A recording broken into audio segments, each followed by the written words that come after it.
திருச்செங்கோடு அர்த்தநாரீஸ்வரர் சிவசக்தியின் ஒருமை. தமிழ்நாட்டின் நாமக்கல் மாவட்டத்தில் மலைமேல் அருள்பாலிக்கும் அர்த்தநாரீஸ்வரர் கோவில். இங்கு சிவனும் பார்வதியும் ஒரே உருவாக காணப்படுகின்றனர்.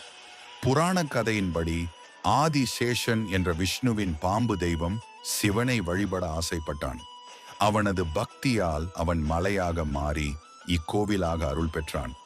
உருவத்தின் வலது பக்கம் சிவபெருமான், சக்தி, தியாகம், அமைதி. இடது பக்கம் பார்வதி தேவியார், அன்பு, கருணை, அழகு. இருவரும் சேர்ந்து உலகின் சமநிலையை குறிக்கின்றனர். இங்கு வழிபட்டால் மன வாழ்க்கையில் ஒற்றுமை, குடும்ப அமைதி மற்றும் சிவசக்தி அருள் கிடைக்கும் என நம்பப்படுகிறது. 1200 படிகள் ஏறி சென்றால் ஒவ்வொரு படியும் பாவ நிவாரணம், ஒவ்வொரு அடியிலும் மன அமைதி, பக்தி, சமநிலை. அர்த்தநாரீஸ்வரரின் பாடம் என்ன?